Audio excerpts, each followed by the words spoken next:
Well, hello there. How is everyone? I hope you're all well on this fabulous, terrific Tuesday.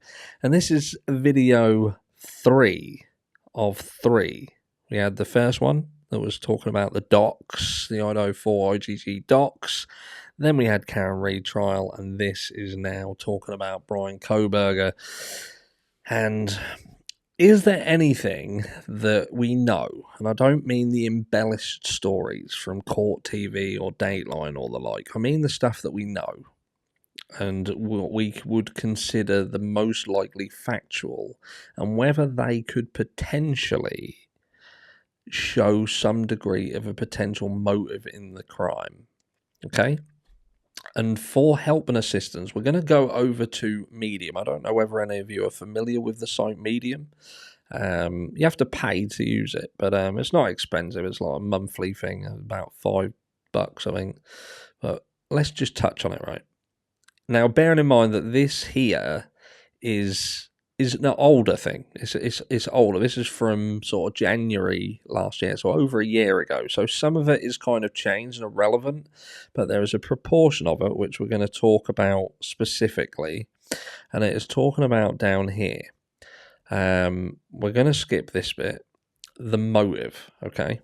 So the evidence from the Idaho homicides is straightforward, but why? Obviously, it's not straightforward. So again, when I say that things have changed, this is bearing in mind that a lot has happened since then, okay? So it says, but why would a young man with a bright future kill 4 people he may have never met before? Which is a valid point. Why would somebody seemingly with a very bright future seemingly throw that all away for no apparent reason? It's a fantastic question. It is something that you have to really consider when you think of Bryan Kohberger's journey, because you think of the stuff that he has seemingly overcome, in terms of his previous addictions and the bullying, and he seems to have pulled himself out of the pit, if you like, and climbed up to the light, almost like a scene from, the Dark Knight Returns, whatever it was, Dark Knight Rises, from the pit. That's a good analogy, isn't it? To understand why, we have to look into Kohberger's personality. First, he is studying for his PhD in criminology, so he has an interest in crime itself.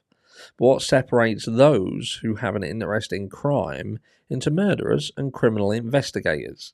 So people who have an interest in the macabre, for instance, where is that fork in the road? What leads some into the light and some into darkness? Perhaps the lines aren't always so cleanly cut, as corruption runs rampant in police departments across the world. But that is our question, which is right, isn't it? Some people, I think it would be fair to say that some people literally obtain a badge and get the power that the badge gives them so they can utilize it for nefarious reasons. I think that's fair to say, and this person is clearly open enough to say corruption exists, and corruption does exist. Whether people want to stick their head in the sand or not, corruption does indeed exist, and that's why you have to, cases like the Bryan Kohberger situation, there is always the potential that things are not completely as they seem. But anyway, Kohberger happens to make the guesswork easier for us. So according to this person, he feels that what we know about Bryan Kohberger, there's some easy clues, as he fits into a cluster of categories that have been correlated with crime. The evidence we have shows him to be, 1, violent.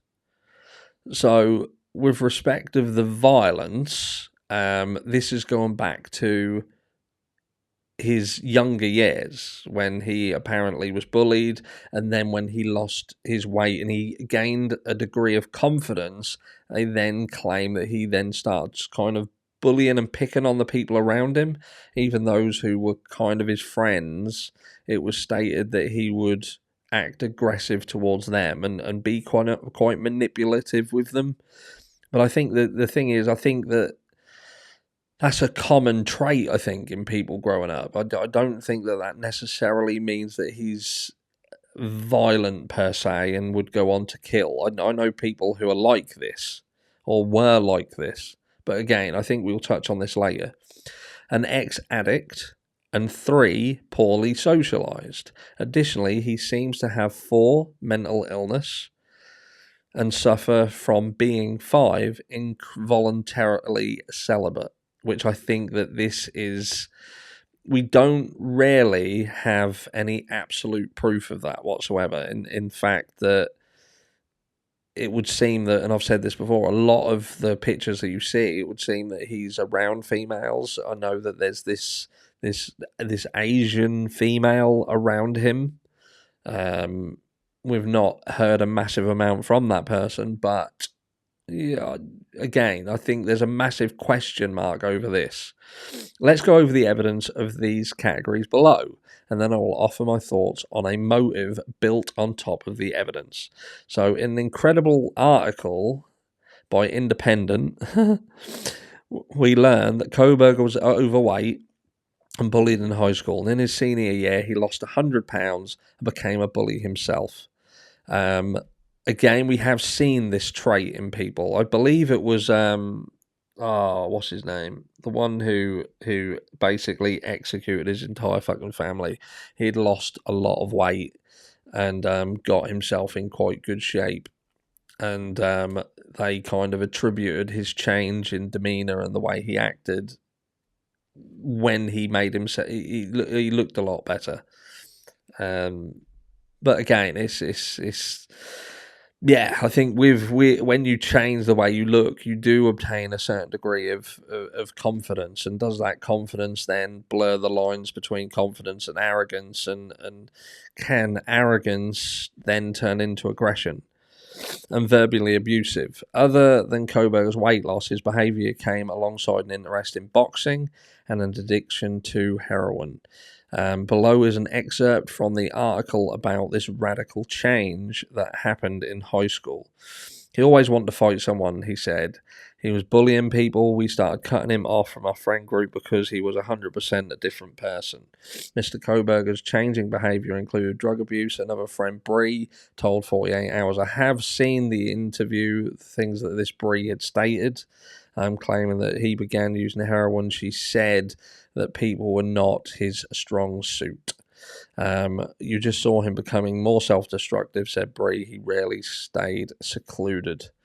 Bryan Kohberger's shift in high school illustrates how he had previously been violent, addicted, and had poor social skills. There is more recent evidence to show that he continued to have poor social skills. At school as a teaching assistant, Kohberger creeped people out, was quiet and serious. Again, some of this is creeping into the realms of speculation. There's not really any real proof of this. The evidence I'm going to share also works towards the possibility that Kohberger was involuntary celibate.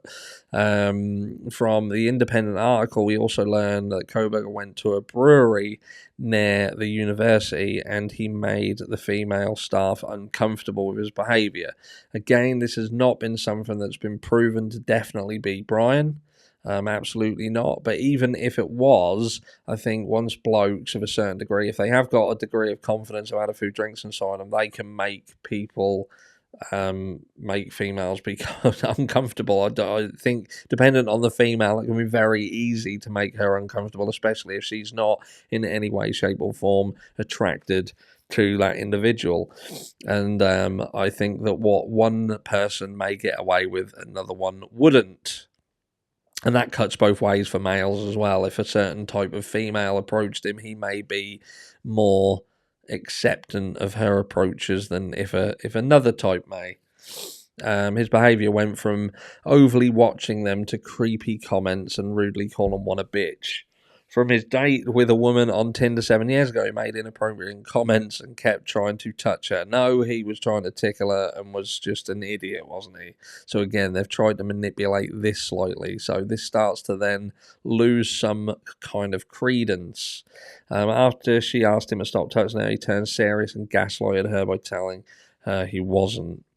More evidence that suggests Kohberger was involuntary celibate is testimony from a friend of his who claimed he has never seen him with a girlfriend. That same friend also claimed that his wife, the friends, went to school with Kohberger and never saw Kohberger with a girlfriend, but a large proportion of that he was overweight as well. And sadly, once he's been known as the fat kid, it's going to be very hard for him to perhaps get a girlfriend. And is that completely on Bryan, or is that just that he didn't have a girlfriend?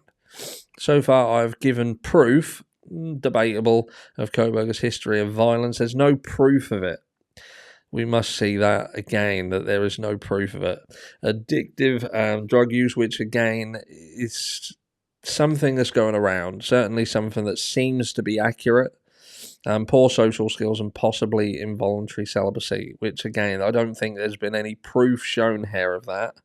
But in terms of mental illness, is there something to do with his lack of being able to speak to new people? His mum did seem to show a degree of concern about him going across country, but then what mum wouldn't worry about their child moving across country and being on their own?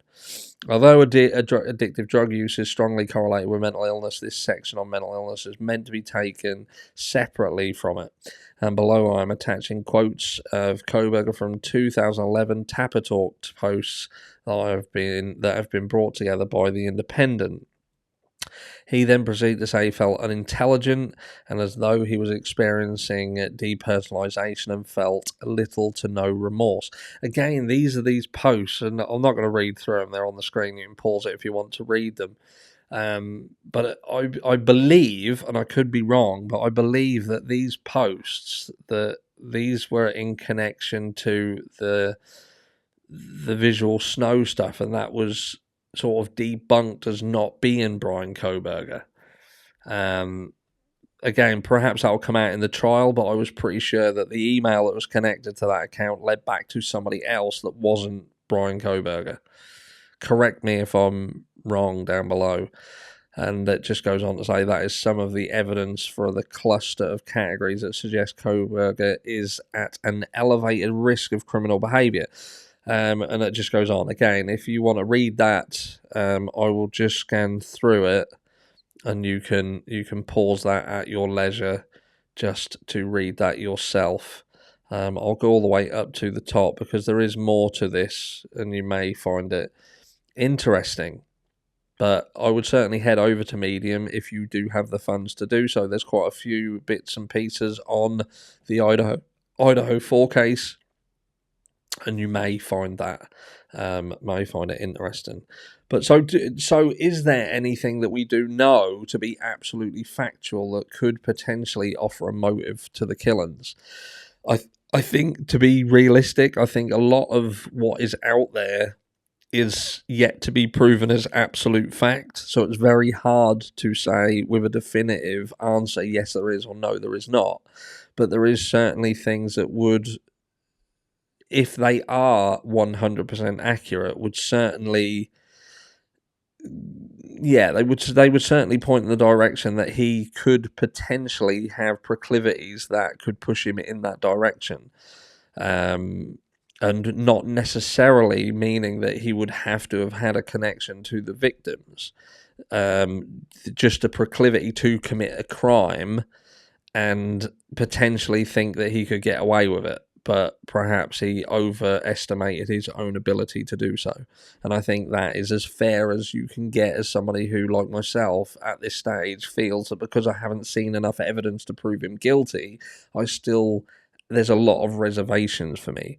But it would be disingenuous for me to say, look, if some of the things that are out there are indeed factual, does that increase the chances of him being the person who did the crime? And I do feel that if there are elements to this that are indeed factual and later on they are proven to be correct in court, they could further push the evidence that is out there to a guilty verdict. Let me know down below what you think, and I will catch you all tomorrow.